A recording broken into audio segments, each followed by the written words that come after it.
Je vous ai déjà parlé des facteurs de dégradation des récifs dans mes précédentes vidéos, mais pas encore des facteurs de restauration. Si vous avez suivi la chaîne, vous savez que les récifs coralliens de Guadeloupe font face à de nombreuses menaces. Le réchauffement des eaux, la pollution, la prolifération des algues, tous ces facteurs fragilisent les récifs et réduisent leur biodiversité. Mais la bonne nouvelle, c'est qu'il existe aussi des leviers naturels et des approches scientifiques pour aider ces écosystèmes à se restaurer. Aujourd'hui, je vais donc vous parler d'un projet de ma thèse qui explore ces solutions de restauration assistée en se concentrant sur un petit habitant des récifs, mais absolument essentiel, l'oursin diadème. Les oursins diadèmes jouent un rôle clé dans l'équilibre des récifs coralliens. En broutant les algues, ils empêchent les macroalgues de proliférer et d'étouffer les coraux, ce qui favorise le recrutement de nouveaux coraux. Dans les Caraïbes, y compris en Guadeloupe, ces oursins ont pourtant connu deux crises majeures. Une première en 1983, avec une épizootie qui a décimé près de 98% de la population, puis un nouvel épisode de mortalité massive en 2022. Ces disparitions ont favorisé la prolifération des algues et entraîné ce qu'on appelle le coral alga phase shift, un basculement du récif autrefois dominé par les coraux vers un état dominé par les algues.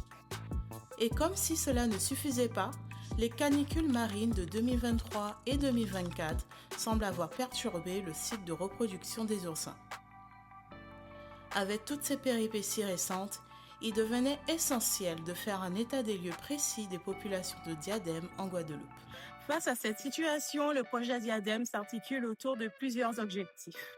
D'abord, évaluer l'état actuel des populations d'oursins autour de l'archipel. Pour cela, nous réalisons des recensements sous-marins à l'aide de transects.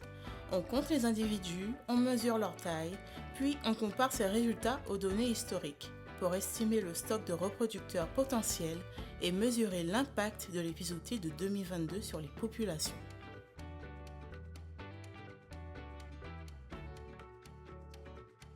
Ensuite, nous nous intéressons à la reproduction des oursins. Pour suivre le recrutement des jeunes, nous avons mis en place des pièges à larves. Il s'agit de chaînettes de bioball, de petites structures complexes sur lesquelles les jeunes oursins viennent se fixer naturellement. Ces chaînettes sont installées sur 4 sites stratégiques et relevées chaque mois. Cela nous permet d'identifier les périodes de recrutement, qu'elles soient précoces, décalées ou inhabituelles, notamment en lien avec les canicules marines.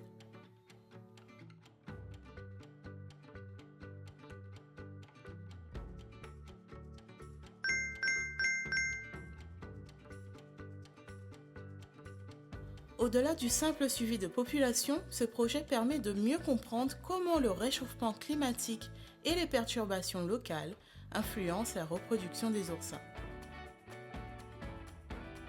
Il contribue aussi au développement de techniques de génie écologique pour la restauration des récifs. Des approches qui deviennent cruciales pour préserver la biodiversité, mais aussi les services que ces écosystèmes rendent aux populations locales.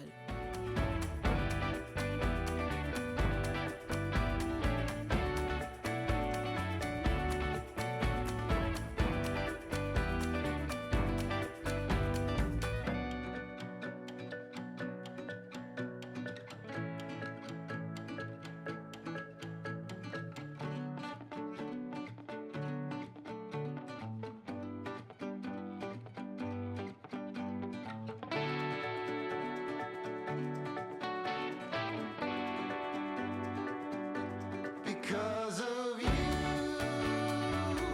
everything I feel is new. I don't know how, but baby, must be 'cause of you. Yes, somehow you make me. En résumé, ce projet offre un double apprentissage. Mieux connaître un oursin emblématique de nos récifs et tester des méthodes concrètes pour renforcer la résilience et la restauration des récifs coralliens de Guadeloupe. Derrière ces petits oursins se cache donc un rôle fondamental dans la survie des récifs. Ce projet montre qu'en combinant suivi scientifique et action de restauration, il est possible d'envisager une inversion du déclin de ces écosystèmes.